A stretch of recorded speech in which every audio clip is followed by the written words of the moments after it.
Ukitaja listi ya washambuliaji bora kwa sasa kwenye ligi kuu ya soka ya Tanzania, yani NBC, hauwezi kuacha kutaja jina la nyota wa zamani wa Simba ambaye anakipiga kwa mkopo hivi sasa kunako klabu ya Mafande wa JKT Tanzania, Salehe Karabaka Kikuya, ambaye mpaka sasa tunavyozungumza ndiye mchezaji ambaye amefunga mabao mengi zaidi kwenye ligi kuu ya NBC msimu huu hapa, akiwa anacheza kwa mkopo kunako klabu ya Mafande wa JKT Tanzania. Ukiangalia hata aina ya uchezaji, aina ya ufungaji wa magoli, Salehe Karabaka amebadilika sana na amekuwa Salehe Karabaka yule ambaye alitoka Zanzibar wakati Simba wanamsajili baada ya kuona uchezaji wake na kuona kwamba kuna kitu cha ziada anaweza kuwasaidia wanalunyasi Simba Sports Club. Ukitazama hata bao lake la jana ambalo lilifunga wakati Mafande wa JKT Tanzania wanaibuka na ushindi wa bao 1-0 na bao pekee likifungwa na Salehe Karabaka, utaona hata jinsi ambavyo alifanya setup ya goli hili, jinsi ambavyo alireceive mpira akadribble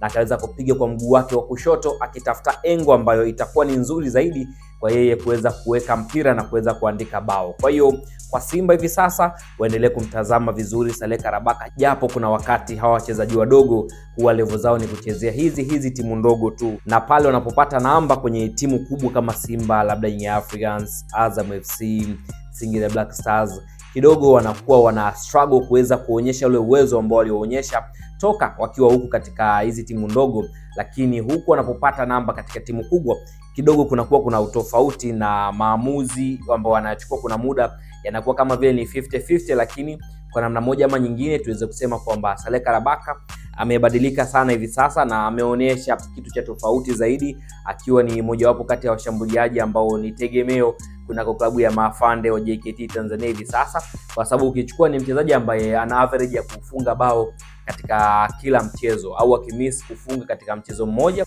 basi utahesabu katika mchezo unaofuata atafunga bao. Amekuwa na partnership nzuri sana yeye pamoja na Paul Peter Kasunda, ambao kwa sasa wanakimbizana katika ile listi ya ufungaji bora wa ligi kuu ya NBC msimu huu hapa. Lakini kwa sasa Salehe Karabaka ameonekana kuwa tofauti zaidi. Tazama hata ile bao ambalo alifunga katika mchezo wa jana wakati wanaibuka na ushindi wa bao 1-0, bao pekee likifungwa na yeye Salehe Karabaka Kikuya.